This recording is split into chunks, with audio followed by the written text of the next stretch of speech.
आमच्या कोल्हापूर साप्ताहिक यूट्यूब चॅनलकडून सर्व प्रेक्षकांचे सहर्ष स्वागत आहे।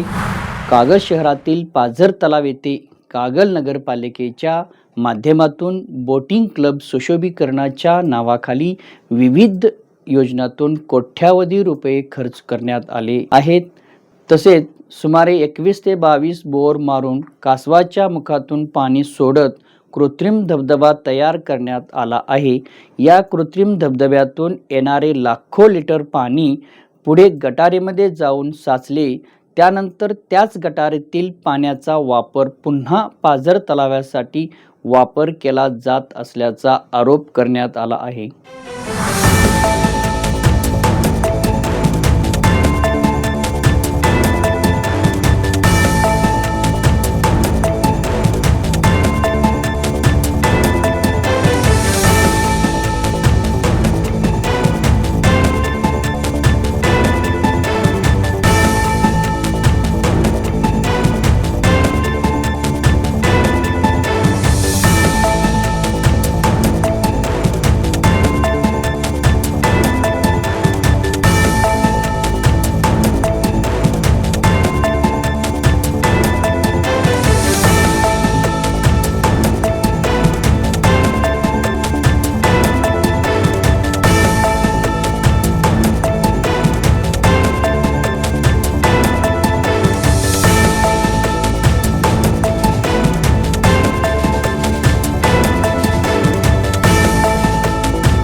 यासाठी कागल नगरपालिकेने 40 HP-च्या 2 मोटर्स बसवून संबंधित अधिकारी व ठेकेदारांच्या संगनमताने गटारीचे पाणी पुन्हा पाझर तलावात सोडण्यासाठी लाखो रुपये खर्च केल्याचा आरोपही तक्रारीत करण्यात आला आहे।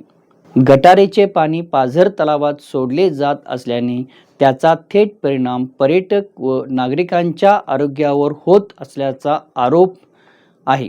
कासवाच्या मुखातून पडणाऱ्या पाण्यात आंघोळ केल्यानंतर नागरिक तसेच लहान मुलांच्या त्वचेवर काळेपणा येणे, खाज सुटणे, पाण्याला दुर्गंधी येणे यासह विविध आरोग्यविषयक समस्या निर्माण होत असल्याचे तक्रारीत नमूद करण्यात आले आहे।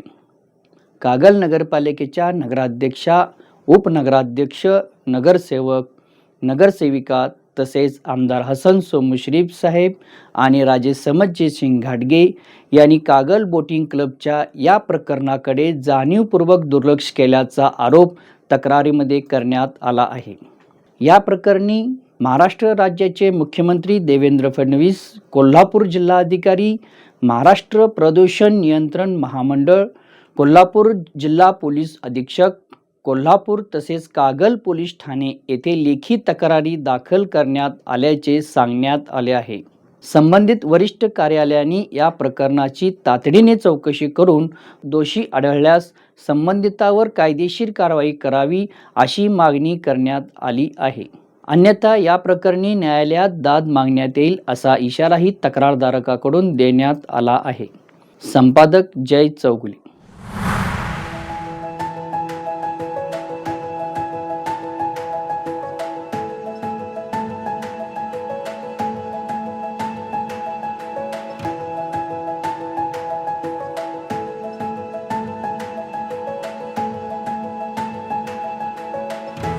आमच्या कोल्हापूर साप्ताहिक यूट्यूब चॅनलला सबस्क्राईब करा, व्हिडिओ लाईक करा आणि व्हिडिओ शेअर करायला विसरू नका। धन्यवाद।